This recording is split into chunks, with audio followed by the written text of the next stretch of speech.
Hello दोस्तों, स्वागत है आप सभी के इस वीडियो में। This video is part of a 10 minute day series for the JAIIB exam.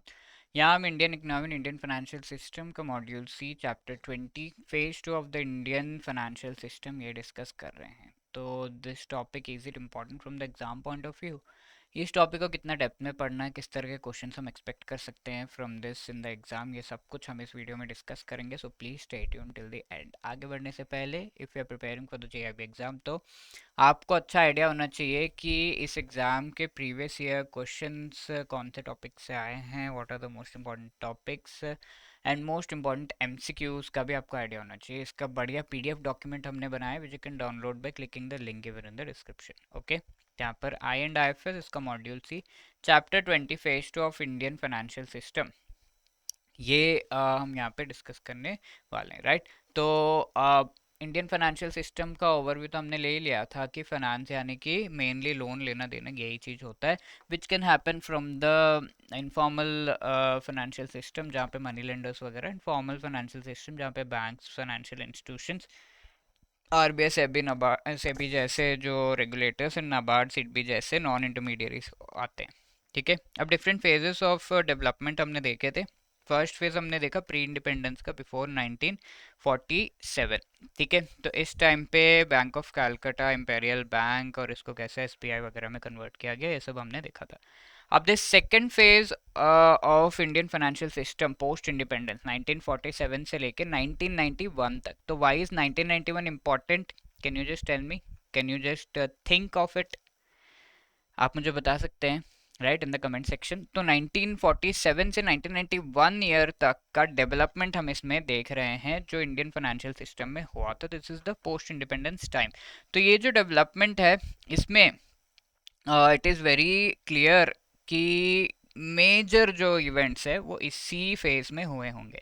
And this phase that is very important from the exam point of view. इसमें पक्का पक्का एक क्वेश्चन तो आया है पहले, एंड वी कैन एक्सपेक्ट कि पक्का आगे भी एक न क्वेश्चन तो एग्जाम में यहाँ से पूछा जा सकता है। ठीक है, तो that is why phase two post independence 1947 to 91 ये बहुत इंपॉर्टेंट है।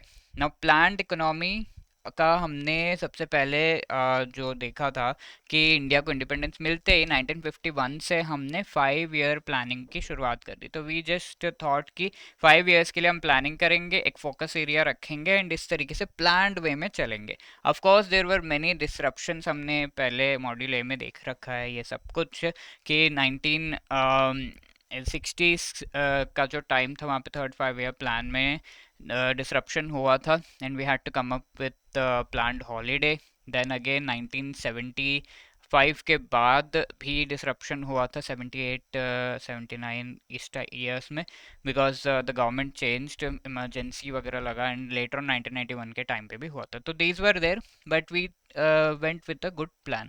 अब apart from that, the very important part of this particular series set of developments is the nationalization of the banks.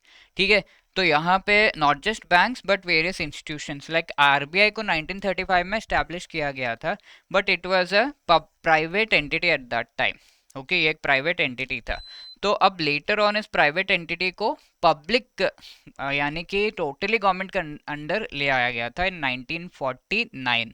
1948 में इसका एक्ट आया था, 1949 में it was made a public sector central bank of India. ठीक है, central bank तो पहले ही बन चुका था बट ये पब्लिक सेक्टर नहीं था, गवर्नमेंट के अंडर नहीं था, उसे गवर्नमेंट के अंडर लाया गया। And then SBI was establish in 1955 जो हम पहले देख चुके हैं। इंपेरियल बैंक ऑफ इंडिया 1921 में आया था। फिर first public sector bank independence के बाद 1955 में एसबीआई को लाया गया।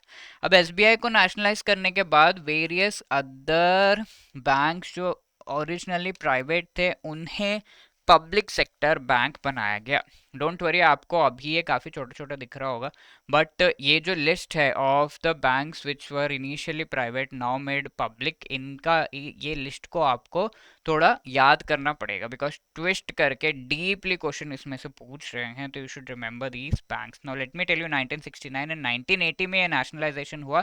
1969 में 14 बैंक्स को नेशनलाइज किया गया including Allahabad bank, bank of Baroda, bank of India, Maharashtra, Canara bank, central bank of India, syndicate bank, UCO bank, United bank of India, union bank, Punjab national bank, Indian overseas bank, Indian bank, देना bank, इन सभी को nationalise किया गया 14 banks. अब ये 14 banks को जिन्हें nationalise किया गया था, each bank had a deposit amount of around 50 crore या उससे ज़्यादा।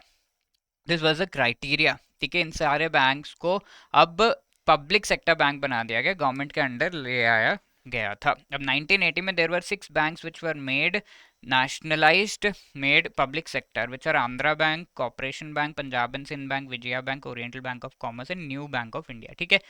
तो ये 6 बैंक को पब्लिक सेक्टर बनाया गया था। एंड ये 6 बैंक जो है इनके अगर हम देखें 200 करोड़ रुपीस का डिपॉजिट इसमें था। दिस इज द लिमिट जो ये डिपॉजिट्स का इनमें है, ठीक है। 200 करोड़ रुपीस या उससे ज़्यादा अगर डिपॉजिट है, then that will be actually the limit, ठीक है। 200 करोड़ या उससे ज़्यादा का यहाँ पे deposit, right. And they were made nationalised, they were nationalised, public sector बैंकों ने बना दिया गया था। तो द नेक्स्ट थिंग इज कि बैंक जो है उस टाइम पे काफ़ी बैड लेंडिंग एंड सही तरीके से चल नहीं पा रहे थे। तो इसका क्या रिजल्ट होना चाहिए? आरबीआई को लाया गया एंड ये सारा कुछ संभालने को दिया गया।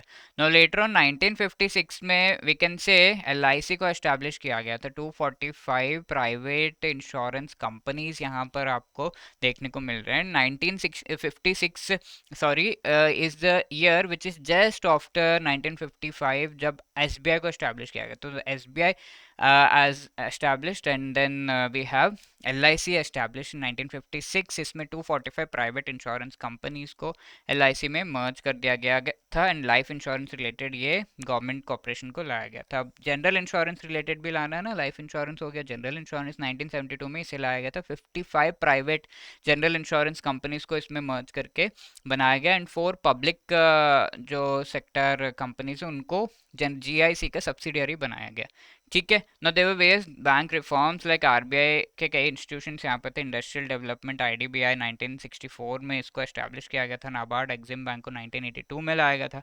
नेशनल हाउसिंग बोर्ड को 1988 में लाया गया था and small industries development bank of India SIDBI को 1990 में। In different sectors of the Indian economy they were doing their work as mostly non intermediaries. कुछ को डेवलपमेंट फाइनेंशियल इंस्टीट्यूशन के फॉर्म में लाया गया था which are required to invest in the infrastructure, ठीक है। अब रीजनल रूरल बैंक्स को 1975 में लाया गया था रूरल एरियाज में क्रेडिट प्रोवाइड करने से related and each and every depositor जो पैसा डाल रहा है in the deposit in the account, deposit account in any of the banks financial institutions, उसके ऊपर उसके लिए जो है 1 लाख का इंश्योरेंस ओपन किया जा रहा था as part of the coming up of the deposit insurance corporation, ठीक है। 1 लाख पर customer.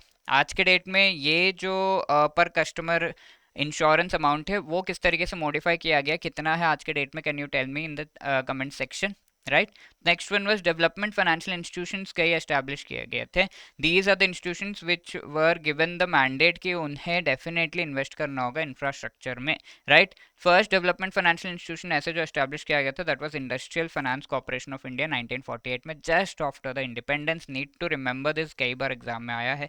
State finance corporation later on were establish 1951 के बाद। 1955 में ICICI was established and इसको ये this was also development financial institution. इसका main aim was underwriting, यानी कि कोई भी जो शेयर्स, बॉन्ड्स और अदर इंस्ट्रूमेंट्स है जो कंपनीज एंड इंफ्रास्ट्रक्चर फर्म्स के द्वारा जो इशू किए गए हैं वो किस तरीके से परफॉर्म कर रहे हैं, इसका एक ब्यौरा देना बहुत ज़्यादा एक इम्पॉर्टेंट टास्क था फॉर ICICI, ठीक है। एंड ऑब्वियसली वी नो कि 1994 में ICICI became a private sector bank. Then mutual fund sector में UTI को लाया गया 1963 में।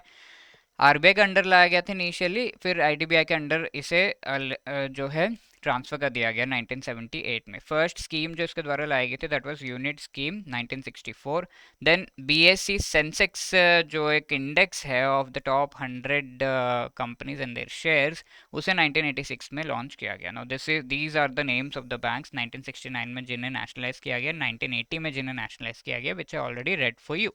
अब ये क्वेश्चन आपका जून का है, please go through the question. ये टेबल देखिए पिछले स्लाइड पे एंड थोड़ा कंपेयर करके try to answer what will be the answer to this question. This is public bank, ठीक है, इसको थोड़ा चेंज कर लीजिएगा। तो just try to answer this question and let me know the answer in the comment section. इसके अलावा जून 2024 में ये हम देख सकते हैं आरबीआई के द्वारा, आरबीआई को कौन से कमीशन के द्वारा, कमिटी के द्वारा रिकमेंड किया गया था कि इसे एस्टैब्लिश करना चाहिए 1935 में। तो the answer for this is Hilton Young commission. इससे रिलेटेड ये क्वेश्चन हमने पिछले सेशन में देखा था। The answer is A.